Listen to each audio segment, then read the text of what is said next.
गुप्ता जी, क्या लगता है इस सरदार शहर में आखिरकार जो उपचुनाव होंगे, कौन सरदार हो सकता है यहाँ का? देखिए, सरदार कौन होगा ये भविष्यवाणी तो पंडित करेंगे, पर इसके पीछे की कहानी क्या है, गणित क्या है, उसमें क्या आकलन है, ये काम हम करेंगे। देखिए, ये जो सरदार शहर का चुनाव है, वैसे देखा जाए तो 1 साल से कम समय बचा है अगले चुनाव के लिए, और ऐसे में बहुत कोई ज़्यादा इसके मायने निकलने नहीं चाहिए। लेकिन राजस्थान की राजनीति का गणित जिस तरीके से घूम रहा है और जिस तरीके से घुमाया जा रहा है, उसमें जो इसका निहितार्थ है वो काफ़ी ज़्यादा है। बिल्कुल। सबसे पहले बात करेंगे कांग्रेस की। चूंकि कांग्रेस के जो वर्तमान मुख्यमंत्री अशोक गहलोत, वो लगातार बड़े बड़े दावे कर रहे हैं, और ये दावे कर रहे हैं कि मैंने ऐसा शासन दिया है, मैंने ऐसी योजनाएं मैं लेकर आया हूं, जिस तरीके से लोगों को मैंने फ़ायदा पहुंचाया है, इतिहास में आज तक ऐसा हुआ नहीं। चूंकि वो दावे कर रहे हैं, तो दुर्भाग्य से वो दावे की परीक्षा 1 साल पहले आ गई। अगर कांग्रेस ये चुनाव जीत जाती है तो क्लेम करेगी कि जनता ने हमको पूर्व आदेश दे दिया है कि आने वाले कल की तस्वीर क्या होगी। बिल्कुल। कांग्रेस की जीतने की संभावना का प्रतिशत इसलिए ज्यादा बढ़ जाता है, 100% जीतेंगे नहीं जीतेंगे हम नहीं कह सकते, लेकिन प्रतिशत बढ़ जाता है। उसके 2 कारण हैं।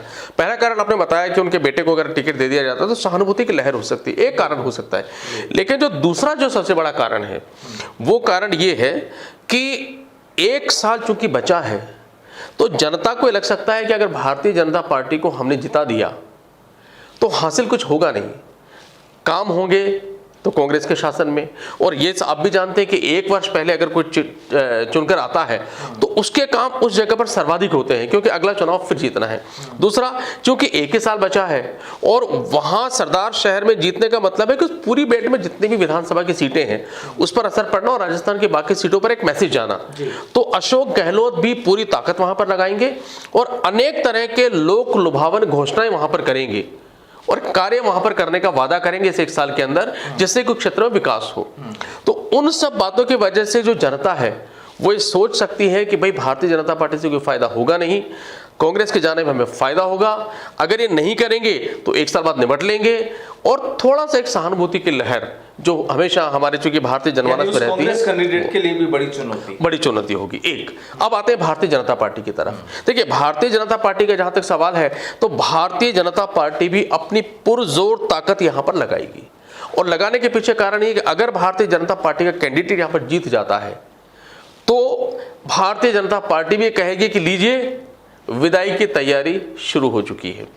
अगर उनका कैंडिडेट नहीं जीतता है तो उनके लिए थोड़ी सी मुश्किलें होगी वहां पर, क्योंकि भारतीय जनता पार्टी के ऊपर कांग्रेस सुपरसीड करेगी और एक तरह से ये कहेगी कि देखिए हमें तो आदेश मिल गया है। तीसरा, जो भारतीय जनता पार्टी के वर्तमान अध्यक्ष हैं सतीश पूनिया, उनके लिए अगर हारने पर एक दिक्कत खड़ी होगी, क्योंकि ये कहा जाएगा कि लीजिए 1 साल पहले जब इन्होंने इतनी अगर मेहनत की है तो 1 साल पहले हार गए, तो ये एक तरह से विधानसभा चुनाव में कितना परफॉर्म, इस पर एक सवाल यहां पर खड़ा हो सकता है।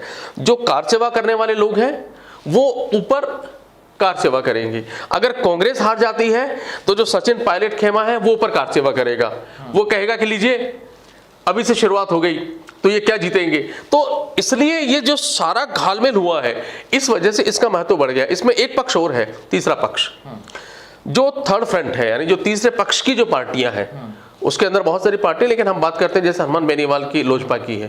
तो जो तीसरा पक्ष देखना ये बड़ा दिलचस्प होगा कि जो अन्य पार्टियां हैं क्या वो अपना कैंडिडेट वहां पर उतारती हैं।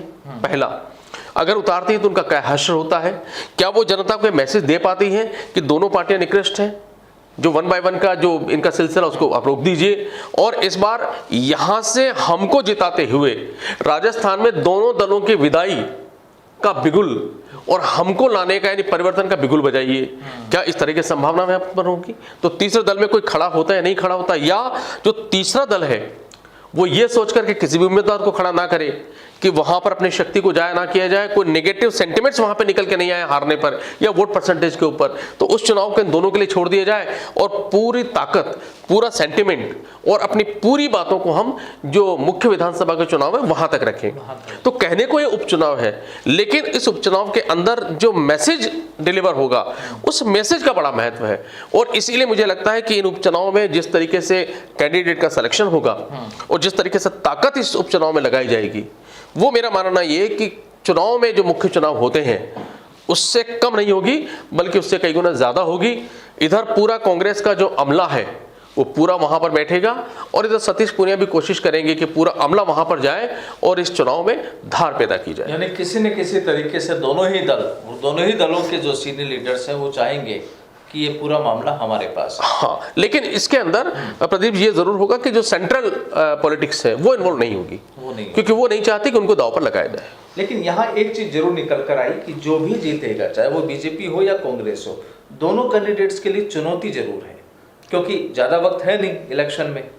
और अगर बीजेपी का कैंडिडेट जीत जाता है, जो चीज आप बता रहे हैं, तो जाहिर सी बात है कि सरकार चूंकि कांग्रेस की है तो उसके कामकाज उतने होंगे नहीं। 7-8 महीने बाकी हैं, उसके बाद आचार संहिता लग जाएगी, फिर नया कैंडिडेट वहां पर उतरेगा। तो मुझे नहीं लगता कि फिर तो चुनाव का लड़ने वाले को भी मजा आएगा या वो कोई वहां पर वायदा कर सके। तो पब्लिक को तो इंतजार रहेगा मेरे ख्याल से। हाँ रहेगा, और सकारात्मक एक लहजे से देखा जाए तो सकारात्मक सत्ता के साथ होता है हमेशा इस तरह के उपचुनाव में। भारतीय जनता पार्टी की अग्नि परीक्षा ये है कि जब आप इतनी बड़ी बड़ी बातें करते हैं कि ये पूरी तरीके से निकृष्ट सरकार है, नकारा सरकार है और अब तक के शासन का सर्वाधिक भ्रष्ट शासन यहाँ पर है, तो फिर उनके लिए है कि जनता उनकी बातों पर यकीन करती है कि नहीं करती है, और वो जनता को अपनी बातों से लुभाते हैं, उनको एक तरह से ये अपने स्टैंप लगवाते हैं, तो उनके सामने बहुत बड़ा संकट है। तो दोनों दलों के सामने पूरा संकट है और दोनों दल पुरजोर तरीके से लड़ेंगे।